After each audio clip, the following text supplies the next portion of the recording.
Gelaran MotoGP di sirkuit Mandalika sudah selesai, namun euforianya masih sangat terasa di media sosial. Ada video Marquez dangdutan sampai video crashnya yang juga viral, dan yang tak kalah viral adalah videonya Mbak Rara, si pawang hujan dari Bali yang menjadi perbincangan internasional. Berbagai kontroversi di kalangan netizen Indonesia yang terkenal tajam. Sebenarnya apakah hujan itu memang bisa dihentikan? Bagaimana sebenarnya proses pawang hujan ini bekerja? Mari kita kaji bersama-sama. Pawang hujan adalah salah satu teknologi modifikasi cuaca tradisional yang sudah ada di Indonesia sejak zaman dulu kala. Kearifan lokal ini banyak ditemui ketika ada hajatan atau event-event pertunjukan yang diselenggarakan secara outdoor. Biasanya juga mereka pakai pawang hujan meskipun tidak terang-terangan seperti yang di Mandalika. Sebelum bahas alur kerjanya, kita lihat dulu apa sih isi alam semesta ini. Alam semesta adalah perpaduan dari 4 unsur dasar atau mahabhuta rupa, yaitu ada unsur air, unsur api, tanah, dan juga udara. Setiap benda di alam semesta ini punya energi, dan energi tersebut bisa saling bertautan atau terkoneksi baik secara tarik-menarik maupun tolak-menolak.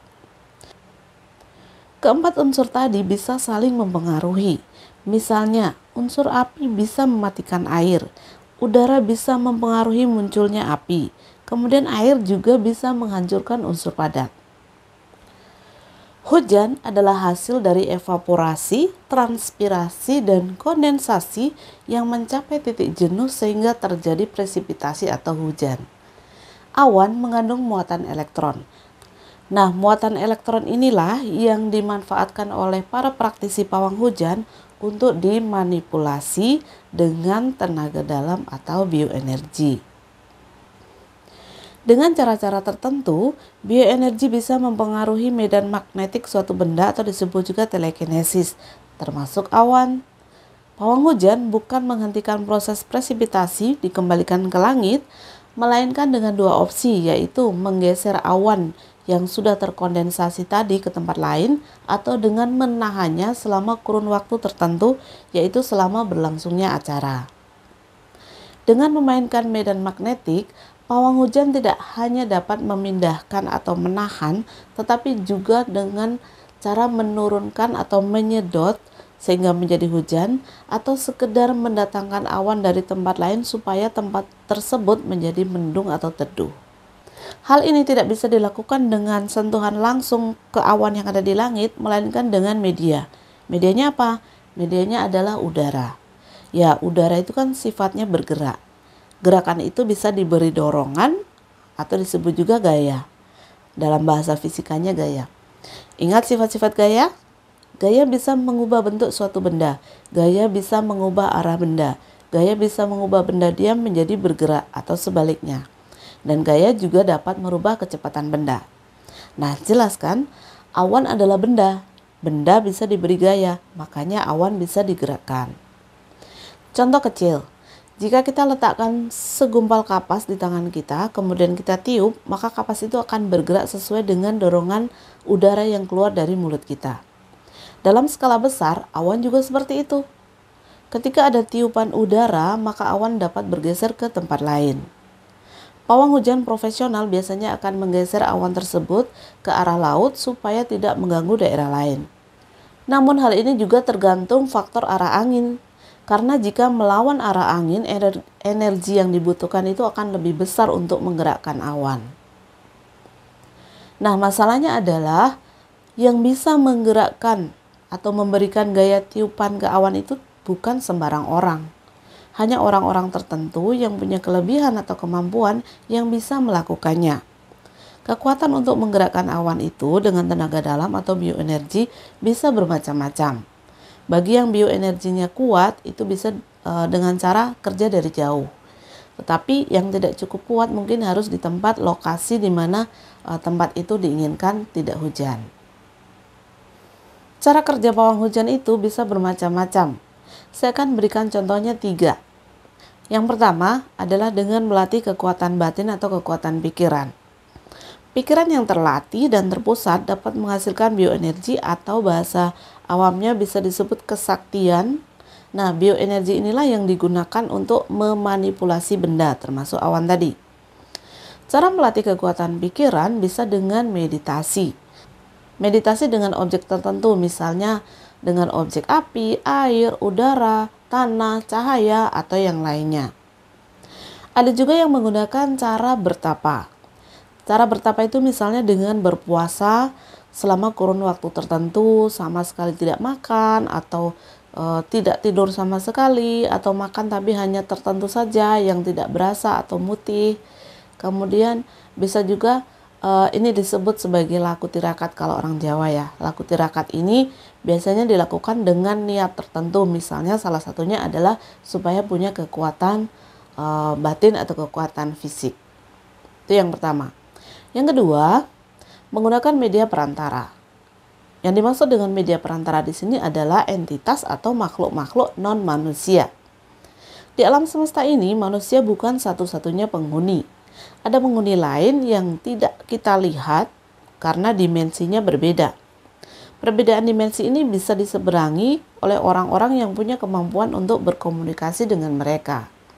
Entitas-entitas tersebut atau makhluk-makhluk astral itu ada yang tinggal di pohon-pohon besar, di puncak gunung, di lautan, dan juga di angkasa atau di awan. Nah, ketika kita ingin berurusan dengan awan misalnya, maka yang kita hubungi adalah kontak person dari awan itu tentunya. Atau kita sebut saja avatar. Avatar awannya bisa diajak komunikasi atau minta izin supaya digeser, atau bahkan kita bisa menyuruh avatar tadi untuk melakukan apa yang kita inginkan. Tapi makhluk gaib atau entitas ini bisa kita golongkan menjadi dua jenis, yaitu kelompok atas dan kelompok bawah. Kelompok atas itu kita sebut yang baik, misalnya adalah para dewa tingkat rendah atau Catumara-Jika dewa. Itu mereka yang tinggal di dekat dengan bumi, misalnya salah satunya adalah dewa angkasa. Ada juga yang disebut dengan kelompok bawah, itu termasuk di situ adalah asura atau jin atau mungkin disebut kodam ya. Nah, mereka ini juga bisa dipakai untuk bekerja atau jin bekerja dengan ritual atau kontrak atau mahar tertentu, misalnya dengan sajen tertentu. Nah, sajen itu kalau kita lihat yang umum misalnya adalah dengan bakar kemenyan, atau kalau kita lihat sapu lidi pakai bawang, pakai cabai misalnya ya, itu contoh saja. Nah, itu adalah cara yang kedua, yaitu menggunakan media perantara. Yang ketiga adalah dengan afirmasi atau doa. Doa itu sebenarnya juga bagian dari kekuatan pikiran, tetapi diwujudkan dalam bentuk ucapan dengan kalimat tertentu yang dilakukan dengan tata cara ritual tertentu pula. Pernah dengar kalimat ini? Kata-kata adalah doa. Hati-hati jika berbicara. Ini benar. Setiap kata yang terucap dari mulut kita akan ditangkap oleh alam semesta.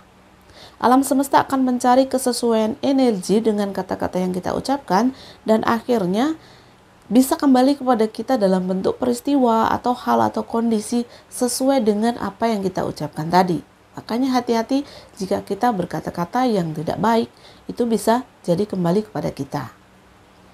Kata-kata receh yang diucapkan sambil main-main aja bisa jadi kenyataan. Apalagi jika kata-kata itu diucapkan dengan disertai konsentrasi pikiran yang tinggi, terarah, dan yakin. Itu bisa terjadi. Nah, untuk mempercepat penyampaian afirmasi itu bisa dikondisikan dengan gelombang otak kita yang rileks. Misalnya kita dalam posisi gelombang otak kita beta atau sibuk, itu bisa dibantu dengan gerakan ritual atau alat bantu, misalnya seperti yang dipakai Mbak Rara, singing bowl. Nah, singing bowl itu adalah alat bantu konsentrasi, bentuknya seperti mangkuk.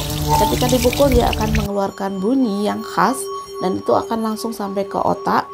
Nah, ketika mendengar bunyi singing bowl tadi, gelombang otak kita bisa turun sampai ke alfa atau bahkan theta, sehingga kita menjadi rileks, tenang, hening, suasananya kontemplatif, dan itu akan mendorong proses afirmasi atau doa kita itu bisa terwujud.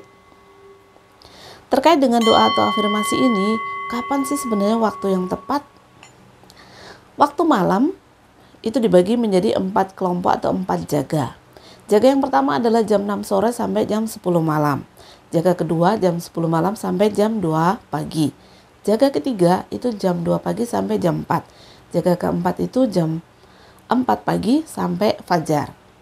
Nah, menurut riwayat, Buddha itu mencapai pencerahan ketika berada dalam waktu jaga ketiga. Jaga ketiga artinya jam 2 sampai jam 4. Nah, berdasarkan itu, kita bisa mengikuti bahwa waktu yang paling tepat sebenarnya untuk menyampaikan afirmasi dan gelombang otak kita bisa sampai ke theta itu adalah jam 2 sampai jam 4 pagi. Dan kita kembali ke topik pawang hujan. Apakah pawang hujan itu pasti berhasil? Belum tentu. Ada banyak faktor yang mempengaruhinya. Salah satunya adalah kekuatan dari pawang itu. Apalagi jika ternyata di tempat tersebut itu ada banyak pawang yang sedang bekerja tetapi tidak saling berkoordinasi, bisa saja terjadi tabrakan. Misalnya pawang yang ini mengarahkan awannya ke sini, ternyata yang dari sana juga mengarahkan ke sini. Nah, ini akan terjadi awannya bingung muter-muter dan akhirnya siapa yang lebih lemah, maka di situ akan turun hujan. Itu bisa saja terjadi. Pawang hujan di sirkuit Mandalika adalah gimmick S3 marketing yang sangat luar biasa. Bisa menjadikan Indonesia trending topic karena gelaran MotoGP yang beda dari tempat lainnya. Kenapa disebut gimmick? Yang pertama, kenapa pawang hujannya dipilih yang perempuan, bukan yang laki-laki atau yang mbak-mbak biasa? Tentu ada tujuannya kan? Karena pawang hujan perempuan itu tentu lebih menarik perhatian. Itu yang pertama. Yang kedua, pawang hujan biasanya itu kerjanya sunyi, di balik layar tidak kelihatan. Tetapi kenapa yang di Mandalika itu Mbak Rara sampai turun ke sirkuit, bahkan dengan atraksi yang sangat menarik perhatian. Ketika kamera menyorot Mbak Rara disiarkan secara live di seluruh dunia, apa yang terjadi? Ya, pusat perhatian. Itu yang diinginkan. Tapi menurut saya sih oke ya, strategi marketingnya Pak Erick Thohir untuk memperkenalkan atau menjadikan MotoGP Indonesia trending topik di seluruh dunia. Nah, dengan penjelasan-penjelasan tentang pawang hujan tadi, apakah Anda tertarik untuk menjadi pawang hujan? Seperti Mbak Rara, honornya ratusan juta? Nah, mudah-mudahan dengan bahasan singkat tadi kalian sudah paham bagaimana cara kerja pawang hujan, sebenarnya sains ataukah klinik. Silakan disimpulkan sendiri. Buat kalian yang tidak percaya pawang hujan, jangan percaya dan tetap percayai pada apa yang selama ini Anda percayai. Dan buat kalian yang percaya atau punya kekuatan pawang hujan atau punya pengalaman tersendiri dengan pawang hujan, boleh cerita di kolom komentar. Dan sebelum kita akhiri, ingat, tetaplah bermanfaat dan jangan suka menghujat. Sampai jumpa di video-video berikutnya.